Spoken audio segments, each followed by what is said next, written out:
Hi, welcome to another episode of Walking the Path. Today I'm on one of the highest spots of the Isle of Wight, and I'm stood on top of a bench as well. I'm up on St Boniface Down, and behind me you can see Sandown Bay and Yaverland, and beyond that the mainland, Hayling Island, Havant. It's a really special ancient place. Some beautiful plants and flowers grow here. Been coming here since I was a child. Up ahead of me there's an ancient bronze burial mound area and graveyard. Always feels very peaceful and serene up here, although sometimes the wind is very strong.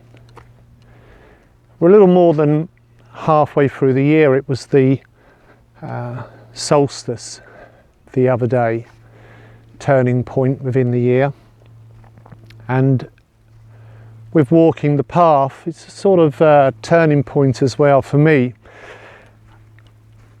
I use the concept that your purpose in life is like a path that you travel.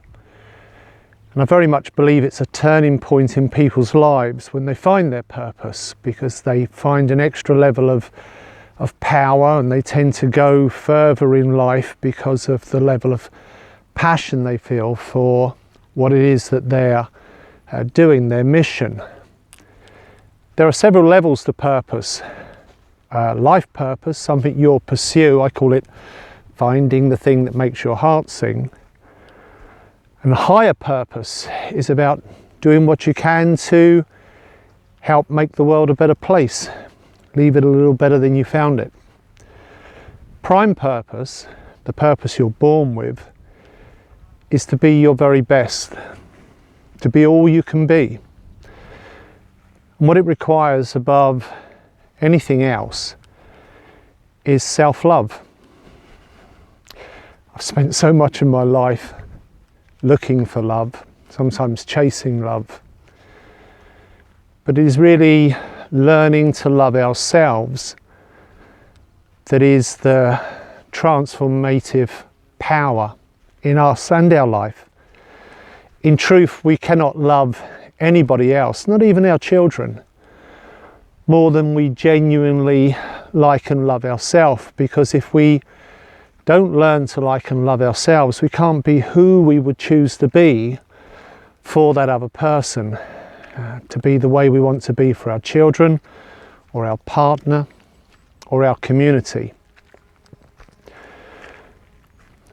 So much of what I teach relates to walking your path in life, and the path that is the deeper path for all of us to walk is really the path from self to self. Self with a small s, low self, ego. And if life is about anything, it's about finding our way to be our true self with a big S, our spiritual self, the best us. And as we make that journey and we bring the two together, we become our true self, that we're authentic. It's a very ancient teaching. You'll find it across all cultures. And it's the deeper knowledge of raising your awareness of yourself, to really know yourself, and accepting those things about you that you believe need improving, and very much embracing and focusing on what is right about you, even if you think it's only a little. And as you focus on what's right about you, and you tell yourself that you like yourself, that you look in the screen and say, I love myself, the release of serotonin helps to build your self-esteem.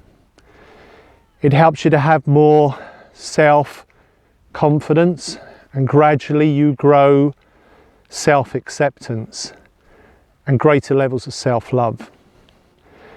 And those greater levels of self-love help you bring your low self, ego, together with your high self, spirit, to form your true self, because you become accepting of yourself. And the more you accept yourself, the easier it is to find acceptance of others, even if they are a way or live in a way that you don't believe is best, you're still accepting of where they are on their journey to find their self. Sometimes it's a small thing that is said to us that can be the most helpful. And many years ago, my first coach, who sadly died young, helped me to understand something very important, because I was overly critical about myself. And when you're very critical of yourself, you actually hold yourself in a small place. And what he said to me was, Brian, everybody does the best they can with what they have. And that includes their start in life. Nobody sets out to be less than their best. But we don't always receive the love that we need when we're young to grow strong. We often get a lot of negative programming into our mind. And so the journey of life is to understand ourselves, to understand that no matter what has been, everybody does the best they can with what they have, and that includes their start in life. And that we make things so much better for ourselves when we learn to accept those things about us that we believe need improving, and embrace those things that we believe are best. And in that way, we help ourselves to grow. Until next week, I look forward to speaking with you again on another path with another thought. Goodbye for now.